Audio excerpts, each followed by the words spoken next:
Ladies and gentlemen.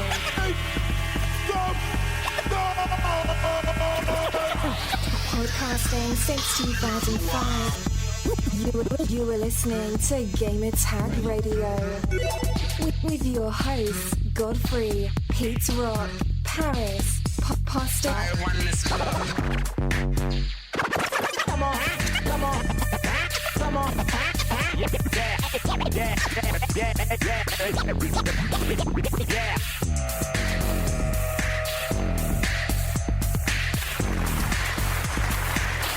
All right, welcome to Gamertag Radio episode 523, and this is your host Danny, aka Godfrey, and also we have Paris over here, and we're live in Burbank once again. Yes, media event right now. Yeah, looking at a big giant woolly mammoth as we talk. It's pretty big. Yeah, crushed a car earlier. Yeah.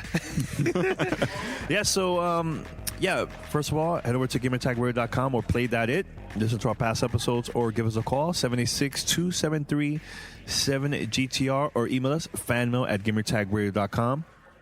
Later on during this episode, we have also an interview with one of the developers, Danielle. Yes. We had a great time interviewing her. Oh. That was really, really funny. You guys got to check it out. It's one of my favorite interviews in a while. Because you just have to understand the facial expression she had. She was laughing, so it was making me laugh. And it was great. But let's talk about the game, man.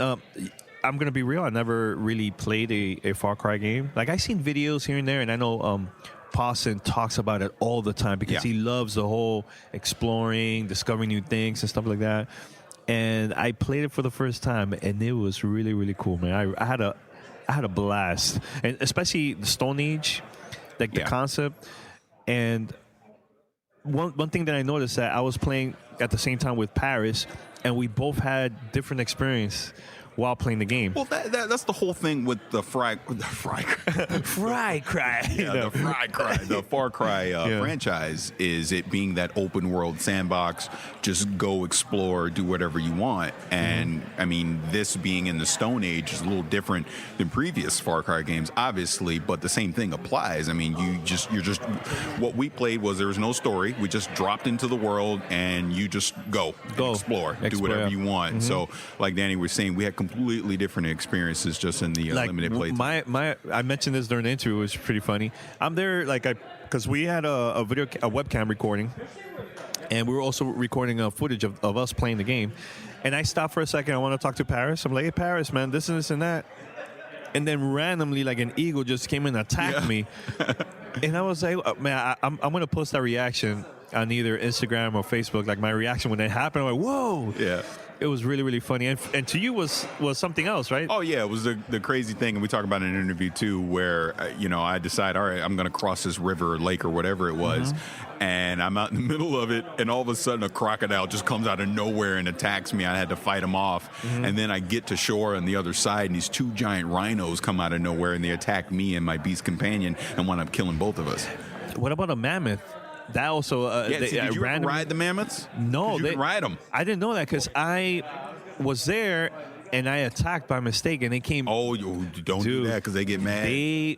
They were like after me the whole time. And I'm like, oh, let me go to this village. No, they don't care. They went inside the village too. They don't give a what. But that's the thing is you can actually ride the mammoths as well, and you can use them to attack. Because I was attacking you did other raiders and stuff, took them out. See, I didn't know that. Yeah. That was a cool thing about playing this game. It was we were just discovering new things left and right. Weapons. Like, one of the things that happened to me was I was attacking an enemy, and I had my arrow had it on fire, and I threw it, and then I noticed that I created this crazy fire in this area. Yeah. And it was growing, and I'm like, I'm going to get out of here, and I left. So it was getting worse and worse. Like, everything was burning, But I wasn't expecting. I thought it was going to be like something very short for like a couple of seconds or maybe a minute, and then we'll turn off. No, it was not turning off at all, man. It was getting worse and worse. I'm like, well... I took my bear, like, yo, let's get out of here. Yeah. So that's the thing too. The companion, like, which one you were using? I was using the bear. The bear? Yeah. I like the bear, but the thing about the bear, stealth-wise, he's not like stealth. Was kind of weak on that because he was because he's so big. And every time he walks around, the enemies right away they could notice that I'm getting closer to them and stuff. So, yeah. Well, what I was doing was is I would send, because you can command your beast companion to go attack and stuff. So I would send my bear to go attack like the closest person, and then I'd use my bow and arrow, and I would take out the other people at range. I like doing the takedown a lot. Yeah, I was doing that a lot. Too. Yeah. What about weapon wise? Anything that I was using a variety of like the spear.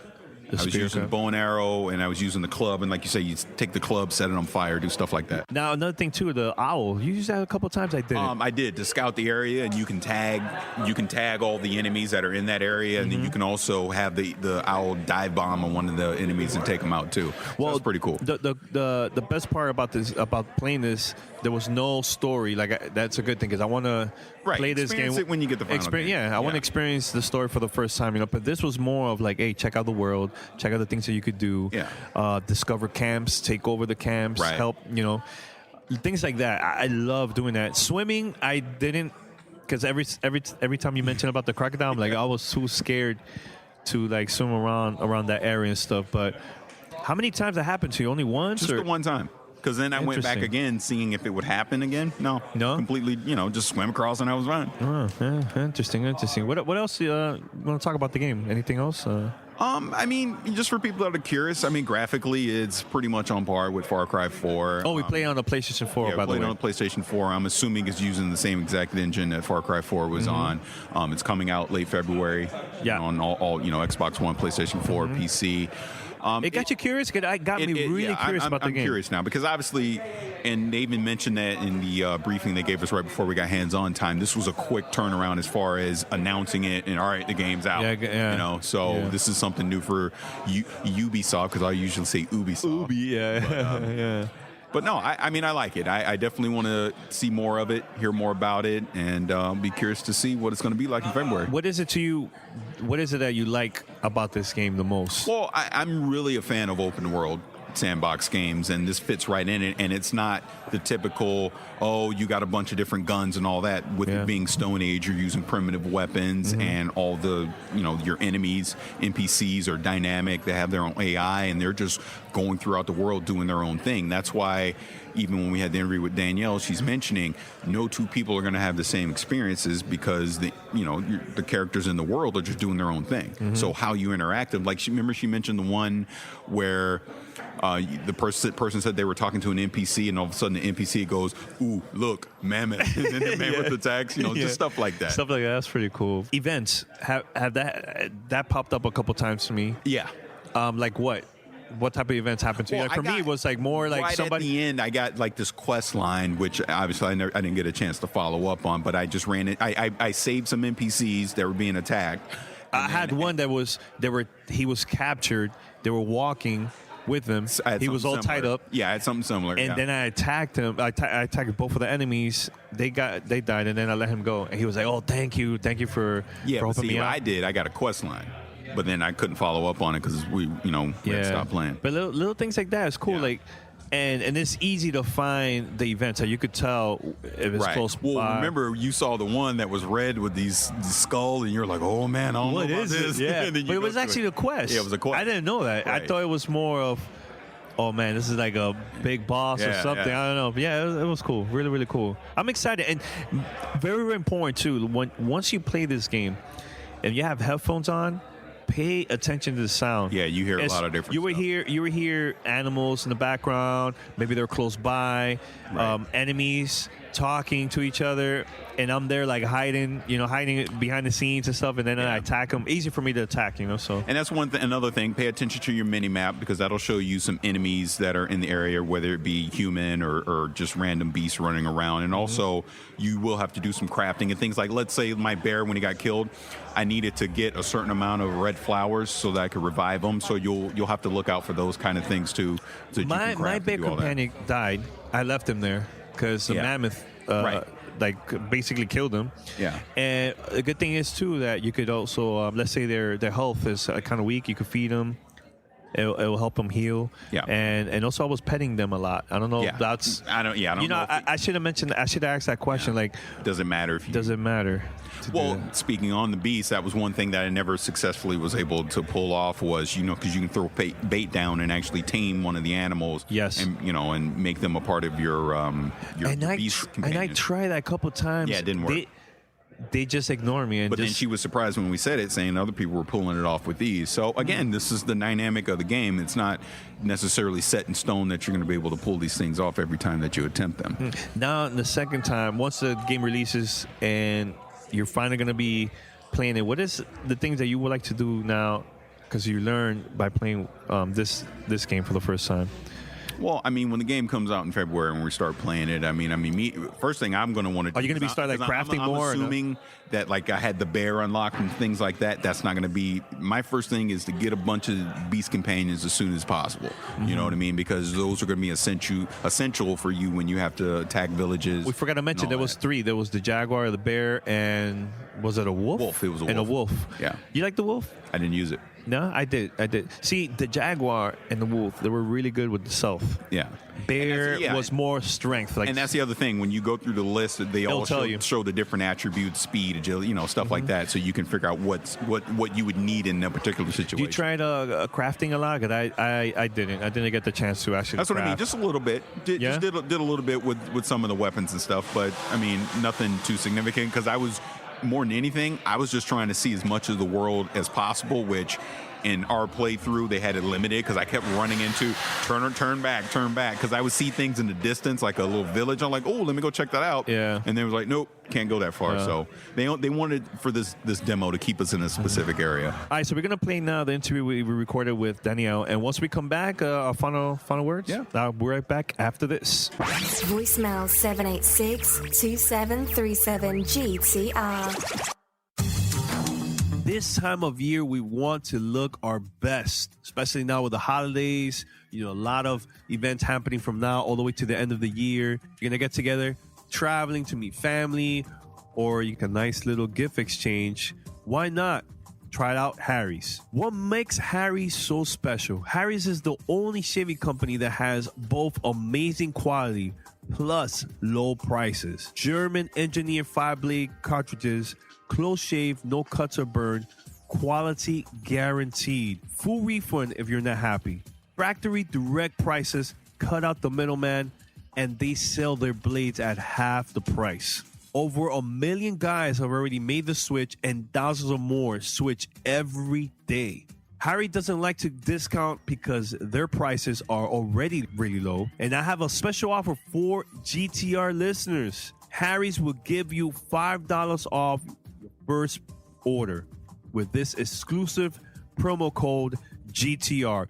Go right now to harrys.com. That's HARRYS.com and enter promo code GTR. Harry's also has a great holiday gift for you. A limited edition holiday set which includes the copper razor, a bottle of foaming shave gel, and their new travel bag. Go right now to harrys.com and enter promo code GTR to get $5 off of your first order. Go right now to harrys.com. That's promo code GTR.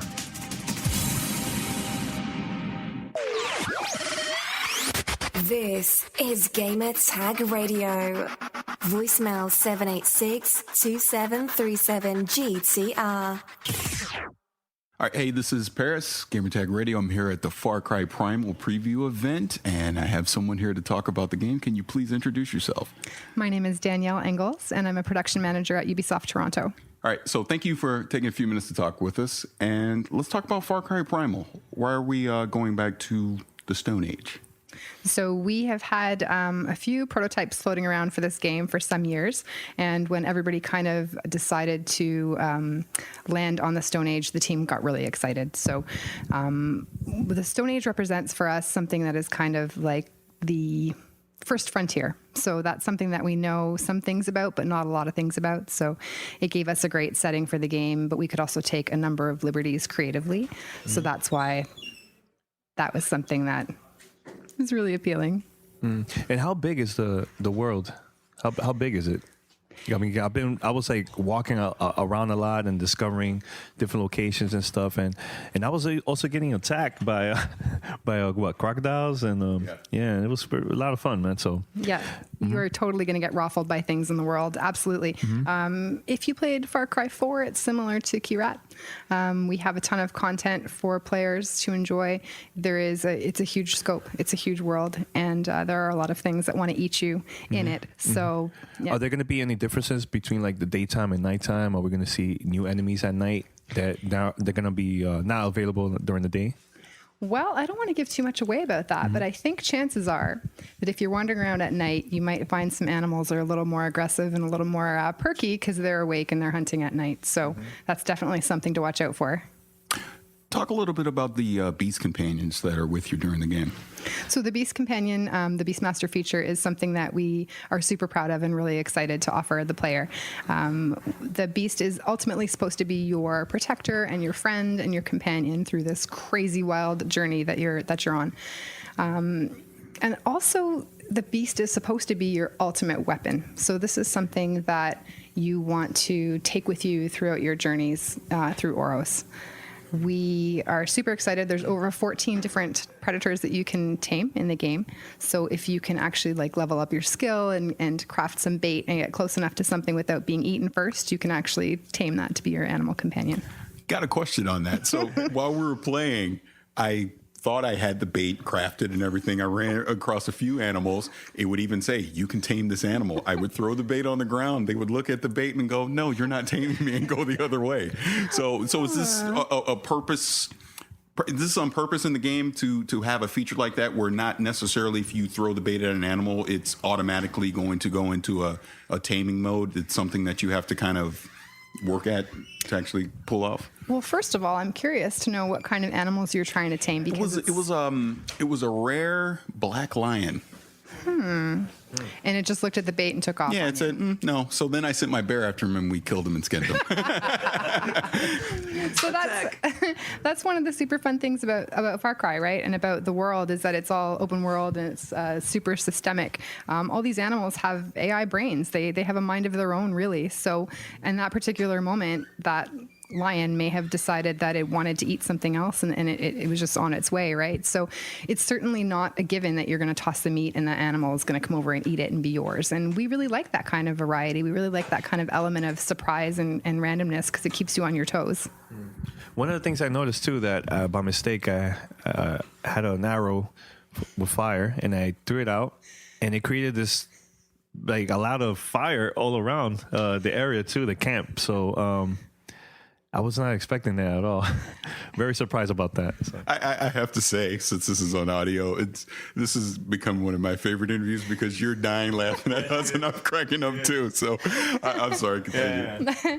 And I'm not laughing at you. I'm laughing with you because isn't it so much fun to have these undiscovered things when you're playing a game? And I think that's... I was very surprised about that. I wasn't expecting that at all. We want to continue to offer players that kind of unexpected and, might I say, delightful gameplay. That's part of our fire propagation system. So again, because it's all open world and systemic, you're going to set your bow on fire and you're going to launch it into some dry grass, and what's going to happen? It's going to start burning. Then a leopard is going to run by and maybe get too close, or you're going to shoot that with your arrow and it's going to catch on fire. And as it's running away, it's going to catch more things on fire. And before you know it, the whole outpost is on fire. Like, that is absolutely something that can happen.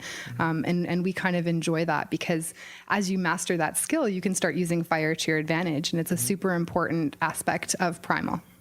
I wasn't expecting this. I was just standing talking to Paris very quick, and then an eagle just came out of nowhere and it attacked me. That was another thing. I was like, wait, what's going on? What was that about? Yeah. Well, again, that was another crazy thing that happened in the game. So I'm deciding, all right, I'm going to swim across the lake. I'm still laughing with you. I know.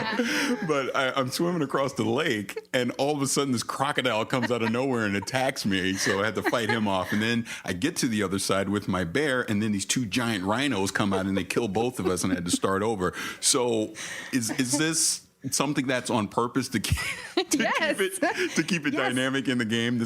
These aren't set events. No. It's just random within the open world. And I can tell you that's never going to happen to you again, because every time you go into the world, all these systemic AI brains are doing their thing. It's like if a tree falls in the forest and you're not there to hear it, doesn't make a sound. If you're not playing the game, things are still happening. Like you set the controller down and you walk away, things are going to be hunting in front of you, and tribes are going to be walking by trying to gather resources, and all these things are still taking place. And we really love that, right? It's super exciting to play a game in a living, breathing world that you're totally immersed in, because it's dangerous and it's exciting. And it's funny that you mentioned the eagle in the face, because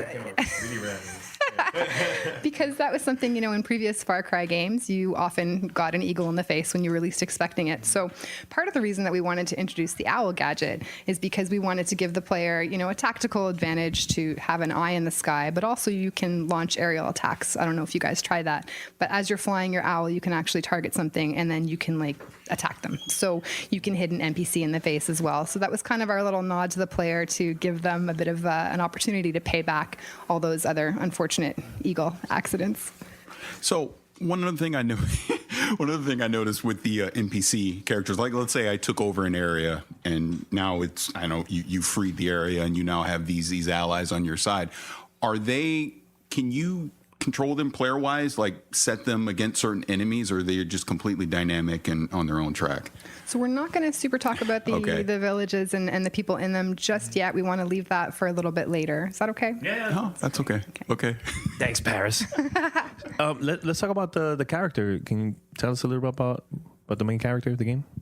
Absolutely. So Takar is the main protagonist of the game. Mm-hmm. He is the last surviving member of his hunting party. So he was out hunting and he was savagely attacked. And so now he is wandering the land of Oros, trying to survive first and foremost. And also it's his mission to unite his people, which are the Wenja, and they've been scattered all over the land. Mm-hmm. So basically that's your mission, is to go through and survive and tame beasts and overcome all of the obstacles.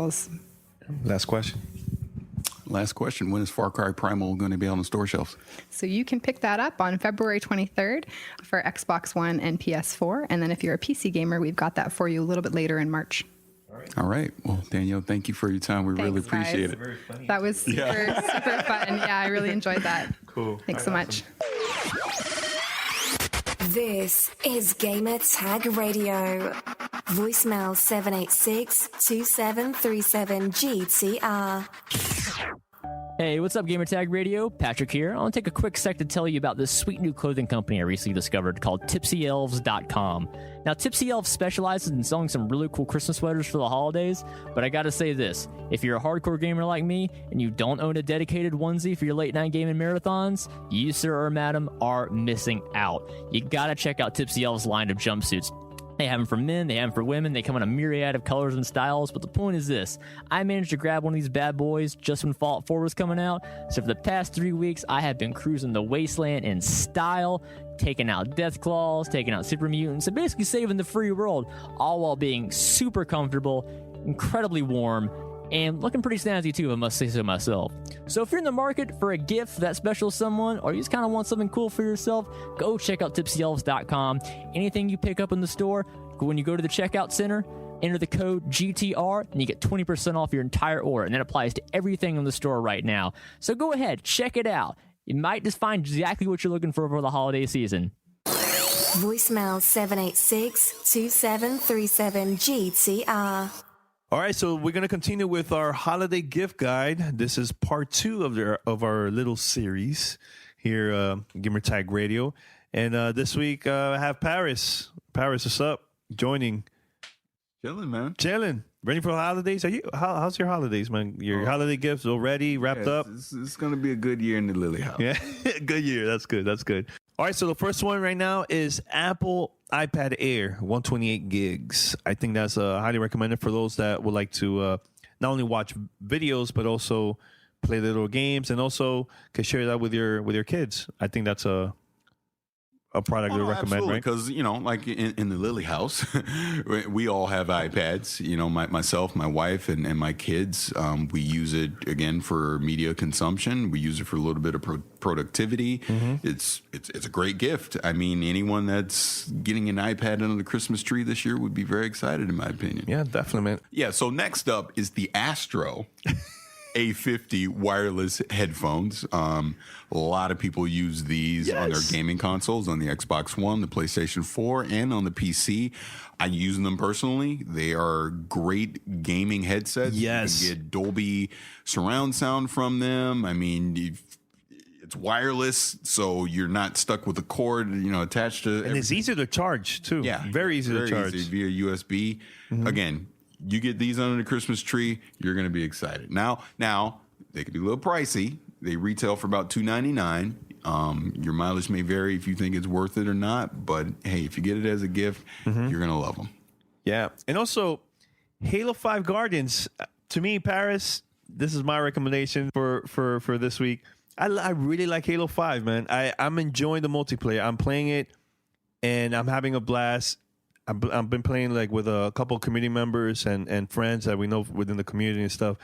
And not much the campaign, more just the arena or they added big team battle recently, and I've been playing that a lot too. And here's the thing, I mentioned this to you earlier, like I don't feel pressure like other games. I'm having a blast. I wish that conversation was recorded. Yeah, no, I don't feel pressure playing those games. I've been playing this game, so I really like Halo 5 for the Xbox One. I think personally is one of my favorite games for this year and stuff. So highly recommend. Yeah, go check out the multiplayer. Voicemail 786-2737 GTR. But enough of me talking. I'm gonna let JC take the stage here. Hey again, everyone. Once again, thank you very much for being here today. We're super excited and we can't wait to let you play the game. But before we drop you in the savage land of Oros, I'm going to do a quick intro and give you some pointers on what to expect. So this is a Far Cry game. What we always aim to do with Far Cry is take you to the edge of the known world, and then we just drop you there in what we call the lawless frontier. It's a place where there's no social rules. And so you're free to use your environment, all the tools at your disposal in any way you want as you face off against iconic antagonists. And with Far Cry Primal, we also wanted to have a lot of fun and take the brand out for a spin. And so really we decided to not take you to a lawless frontier, but to the very first frontier. So this is the Stone Age by Far Cry. And it's an interesting time period because it's really a time when man was not at the top of the food chain, and there were still these huge mammals roaming the world, the megafauna, and it's a great opportunity for us to depict this world. So we created the world of Oros, where nature is really majestic, all the world is bigger than man. You'll start your journey in the east, in the giant forest, cedar forest of Oros, and then if you go up to the north, you'll find the receding glacier and the snowy mountain, and in the south you have the fertile but treacherous marshlands. And this is filled with a very savage food chain, wildlife, the giant mammoth that you can see back there and that you will see in the game also. There's saber-toothed tiger, woolly rhinos, the giant cave bears. I mean, you'll have fun with these beasts as we progress. And in order to explore this world, this time around you won't be playing as a fish out of the water. This time around you will be playing as Takar. Takar is he's a hunter-gatherer, so this is his domain. He's very well adapted to it, and as such, he's part also of a large tribe of hunter-gatherers who are named the Wenja. At the beginning of the game, as a lone survivor of his hunting party, he arrives in Oros, reunites with his long-lost cousins, and discovers that they're at odds with other tribes. And this is really the start of his journey. He will be the first one to reunite all the Wenja and to tame the wilderness of Oros. And when we say tame, we literally mean tame it. This is also a period in time where man was hunting mammoth, and there were also wolf packs that were hunting mammoth, and there was a synergy between the two, and they started to tame them and use them for hunting. So we wanted to take this, and make it even bigger. So in this game, you will be able to tame all the wild predators in a row. So this becomes really your new toys and your new weapons as you approach different situations. Of course, they all have different uses, and you will be able and free to play with it in a minute. Voicemail 786-2737-GTR. All right, so that was the interview, and also we played the holiday gift guide for this episode. Any final words, Paris?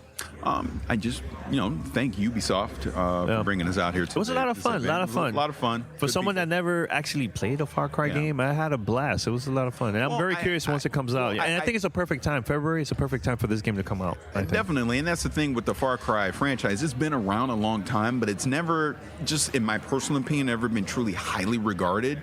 And them taking it in this direction, I think, will pique people's interest. Like they did Far Cry Blood Dragon a few years ago, things like that. Great review. It got great reviews, too. So, I mean, I'll be curious to see what the final product looks like. I know who's going to love this. Patrick is going to love this, I think anyone that likes open world games, this is something that they'll be interested in because, again, you have the freedom to just go in and do what you want. Do you want. Exactly, yeah. All right, so Paris, it was fun. Hopefully next time I'll see you in another event. Yeah, I'm sure we'll see each other again here in the next early 2016. We're gonna be around and stuff, man. We have big things coming up, man. I'm very excited, and I would like to say too, man. Now that you're here, thanks for us working as a team, man. We did a lot this year, man. It was a lot of fun, man. Yeah, I mean, I have to say, and I was saying this on another podcast I was on recently.